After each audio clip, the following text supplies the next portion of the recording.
The parrot? I tried to wake up around 10 o'clock, but I went back to sleep on accident and didn't wake up until 3. This took place in the house I lived in from when I was 10 to age 16. This is usually where I live in my dreams. I was in my old bedroom with my sister, and we were doing one thing or another with fabric. For some reason, I was wearing latex gloves. There was a parrot sitting out on the floor in the hallway. The parrot was one of those big kind that have lots of color, and it was white, red, yellow, and blue. Most of it was white. The parrot looked at me, and I saw that it was frightened and that there was something physically wrong with it. It darted into my room and into the closet. My sister didn't see it, but I told her there was a parrot in the closet and we had to get it out. She must have thought I was crazy, so we moved some of the stuff and she could see the parrot back there trying to hide from us. Eventually, we got it to come out, and I put my hand out for it. It said something and crawled onto my hand. I was wearing a glove, so there weren't any second thoughts about it. I stroked and examined the parrot. It looked like it had been abused and that its tail was missing.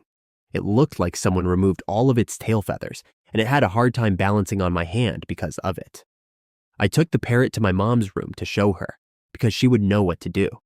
In my mom's room, the parrot jumped off of my hand and went behind a dresser. We had to move a whole bunch of furniture to get to it. Once we had it again, I took it out to the kitchen where my mom would make a phone call. It jumped away and went behind the washing dryer machines. Then my uncle came in. I told him about the parrot and he didn't believe me at all. Nobody else would back me up.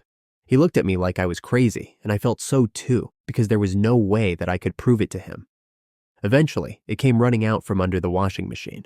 It stopped to look at me as if it would come to me, but then it looked away and said, "Mine," in a loud, childish voice. Then it scuttled across the kitchen to hide behind the cabinets where the washing machine and sink were. My uncle didn't see it, but he heard it, so he helped me pull the appliances away from the wall to free it. In the course of pulling things away, we found a large dishwasher that had been hidden by the stove. The kitchen was in a C shape. I said, "Look, Mom, look at this. A big dishwasher. Why don't you use this one?"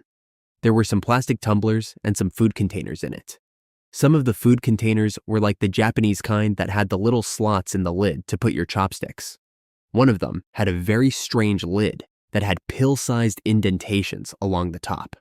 I recognized some of the tumblers as things I used to have when I was a kid because they had Care Bears on them. The big dishwasher couldn't be pulled out because the stove was in the way.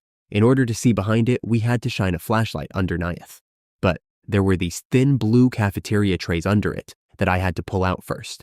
The parrot didn't seem to be behind there. It was like it had disappeared.